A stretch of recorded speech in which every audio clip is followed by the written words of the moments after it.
Hello everyone, this is Krista from We Things Are What Matter. I've recently been to an event that was sponsored by Laura Dennison, Following the Paper Trail. One of the things that Laura encourages during our events is for us to sign up for trades. One of the trades which I did participate in was ATC cards. While I was there, the girls seemed to be quite interested in how it was I did my presentation box. In particular, what the card itself sits in, which is a box frame, which is three-dimensional. It is a reasonably simple thing to do. There's only a couple of rules that you have to follow, and when I make one of these, I usually make just a very plain slip-on tube type cover, and I have a piece of acrylic mounted on the back, and then it just slides in. Now, the trick with making these frames is to remember to add whatever your, let me get this out again, this will be your inside dimension. You must add, when you're doing your figures, the width of your frame on either side, at top and bottom. Now, the way one does that is very quick and easy math.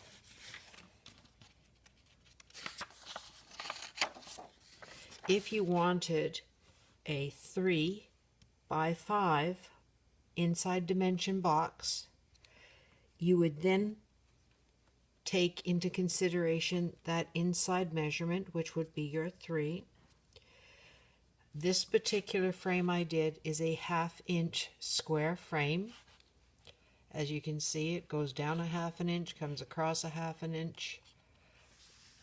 So what one has to figure out is on the back base, which would be this, the additional width of your box frame itself.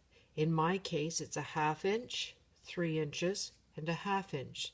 So my back base would be 4 inches. Now, there is a mathematical way to figure it out as well. Let me grab my sheet.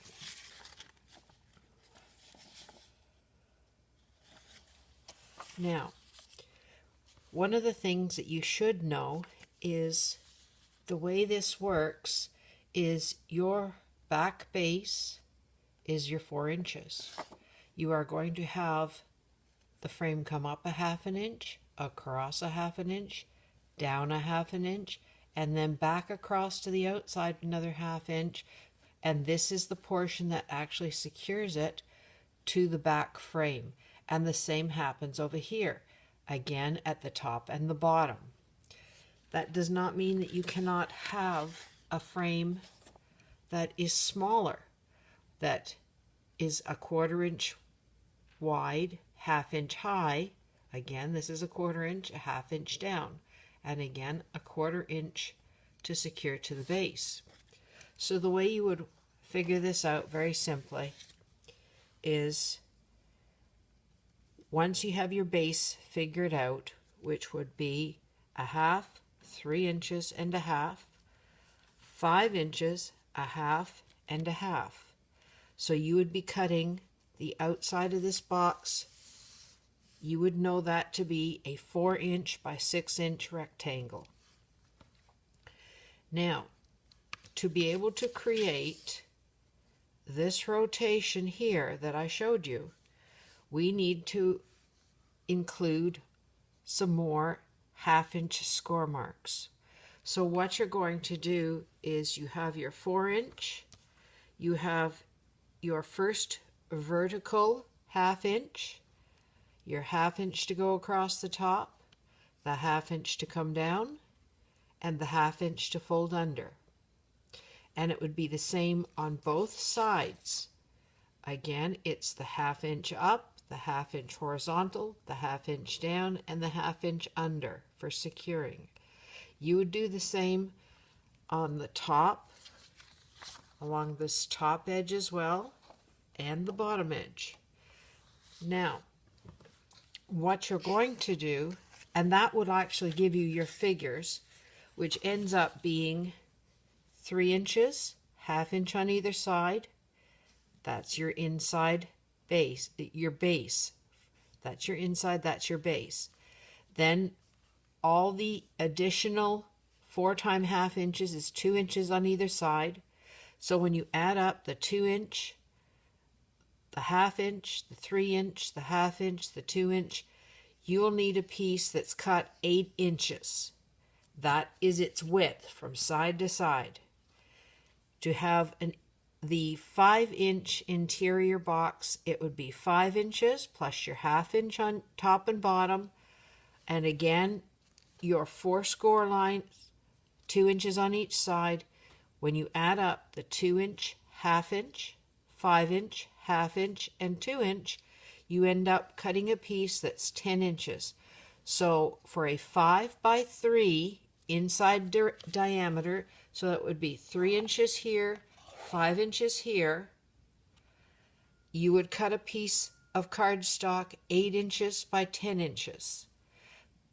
But what you're going to need to realize, don't just automatically cut your outside sleeve, because if you were to do that according to these directions, you would have this tiny little sleeve that will go from here to here.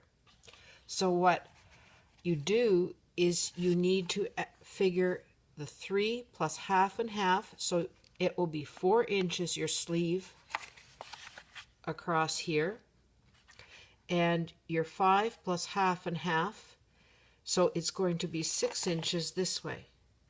So your sleeve will actually be 4 inches by 6 inches, and then it's multiple around, which I can show you another time. Now, once you've cut your piece that is 8 by 10, you are going to end up scoring it. And you're going to score 1/2 inch, 1/2 inch, 1 inch, 1.5 inches, 2 inches. Then you're going to jump 4 inches. Okay, so now you're at 6 inches, 6.5, 7, 7.5, and that should bring you to the 8-inch wide width, with that last half being there. You're going to turn your piece of your paper in your scoreboard, and you are going to do from left to right 1/2, 1 inch, 1.5, 2 inches. Then you are going to go up to 8 inches, and you're going to score right across, top to bottom. You're literally making crisscrosses. So you've got your 8 inches, 8.5, 9, 9.5. That will bring you to the edge of 10. There's one more set of score marks that you're required to do to pull this off. On either end, on the short end, not the wide sides, the short end, you are going to score in 1/2 inch on either side. I'll show you at this end here. So you're going to have your 1/2 inch, your 1 inch, your 1.5, your 2 inches, and at 3, hold on, 1/2, 1, 1.5, 2. At 2.5, you are going to score down to the second score line, which is running horizontal, no further. And again, you will do the same thing coming back from the other direction. It will be your 7.5, 7, 6.5, 6. So at 5.5, you will go from the top of the page into the second score line. So you will end up with 2 little score lines at this end, and you will do the same when you switch your page around, the same again here at this end at this side. Now we come to the point, and you should, I don't know whether you can see this. I'm going to try to angle this so that you can, there you go. You might be able to see, there you are. See the score lines going into here. Here we're just going straight across. Here, these are going straight across. And again, this is just going down too. And that's done at both ends. So once you have all that scored, excuse me for getting stuck in there, what comes next will be the cutting. Now, the way we're going to cut this is a fair chunk just disappears out of the corner. This will be your scored marks. From the point where you came into the second score, horizontal score mark, you're actually going to be, as you see here, cutting from a diagonal from this point over to this point. So you will end up with something that you cut into, score line, cut diagonally to the next point. You are going to then cut across here, come down last horizontal score line, and then straight across and off your paper. You then have you do that at all four corners, respective to the side. And when you come back, you're going to go from the tip of this diagonal and you're going to go into this last horizontal. This is going to create a flap that we are going to be tucking in. So I'll show you on this particular one that I have scored. We are going to go into, we are going to go on a diagonal to that one.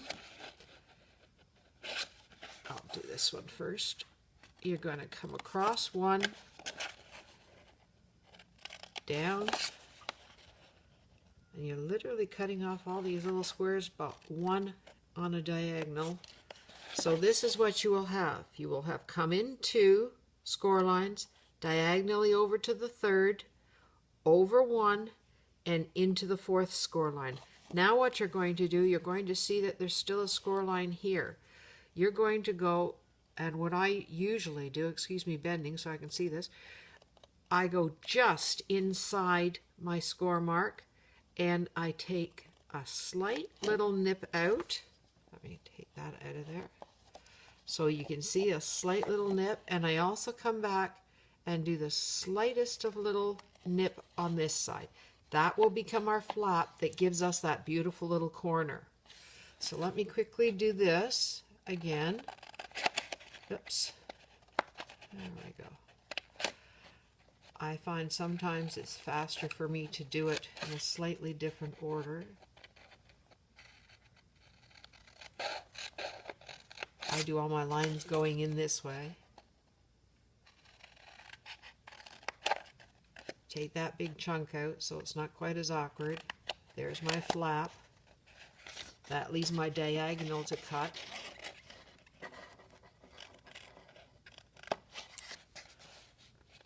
And then we just need to go in here and do our little nip-ins, or as Laura would say, a small tab. This is a very minute tab. So this is what you should end up with at both ends. So you have your two score lines that are shorter, your diagonal score line, and then you've got your full. You have your two tabs. The sides are just 4 long scored areas. Let's quickly cut this side, and then I can show you how this goes together.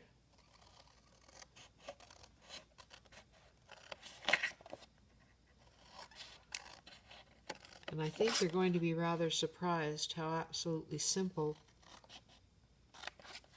and not difficult this particular thing is to create.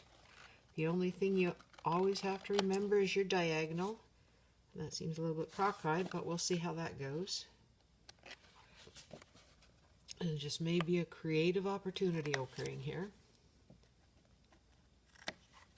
Alright, take the little tabs out, come over to this side,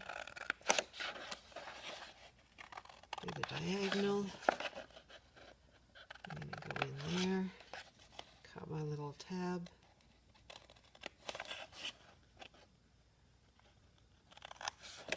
cut the corner out,